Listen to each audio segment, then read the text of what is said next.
আবার পরিষ্কার বলছি, আমরা ভাস্কর্য বিরোধী, আমরা মূর্তির বিরোধী। সেই মূর্তি যদি বঙ্গবন্ধুর হয়, সেই মূর্তির বিরোধীও আমরা। সেই ভাস্কর্য বা মূর্তি যদি প্রেসিডেন্ট জিয়াউর রহমানের হয়, আমরা সেই মূর্তিরও বিরোধী। সেই মূর্তি যদি আমার বাবারও মূর্তি কেউ নির্মাণ করে, আমি সেই মূর্তিও ভেঙ্গে গুড়িয়ে দেব। আমার নবী মুহাম্মদ আরবি সাল্লাল্লাহু আলাইহি ওয়াসাল্লাম যেদিন মক্কা বিজয় করলেন, বাইতুল্লাহর ভিতর থেকে 360টা মূর্তি অপসারণ করেছিলেন। এই 360 মূর্তির মধ্যে আল্লাহর নবীর পূর্বপুরুষ হযরত ইব্রাহিম আলাইহিস সালাতু ওয়াস সালাম এবং ইসমাঈল আলাইহিস সালামেরও মূর্তি ছিল।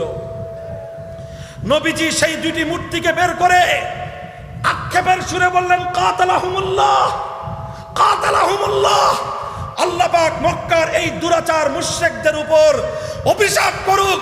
কত বড় বেয়াদব, কত বড় গুস্তাখ, কত বড় অথর্ব। ওরা ইব্রাহিম এবং ইসমাঈল আলাইহিস সালামের মূর্তি বানিয়েছে। মূর্তি বানিয়ে নবী ইব্রাহিম এবং ইসমাঈল আলাইহিস সালামকে কলঙ্কিত করবার চেষ্টা করেছে। এই কথা বলে আমার নবী নিজ হাতে নিজের বাবা ইব্রাহিমের মূর্তি ভেঙ্গে গুড়িয়ে দিয়েছেন। আমরা শুনি আমাদের প্রধানমন্ত্রী নাকি আল্লাহর রসুলের খুব ভক্ত। বিশ্বাস করি আমরা, তিনি আল্লাহর রসুলকে মহব্বত করেন। তিনি নবীদের আদর্শে মদিনার সনদে রাষ্ট্র চালাবার প্রত্যয় ব্যক্তকারী প্রধানমন্ত্রী।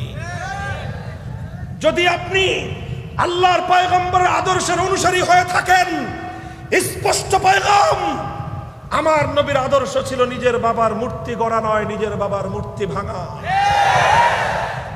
আর মক্কার বেঈমান আবু জাহালদের আদর্শ ছিল বাপের মূর্তি গড়া। কাজেই আপনার সামনে রাস্তা পরিষ্কার। আপনি হয় আবু জাহালের উত্তরসূরি, আর না হয় আপনি মুহাম্মদুর রাসূলুল্লাহর উত্তরসূরি।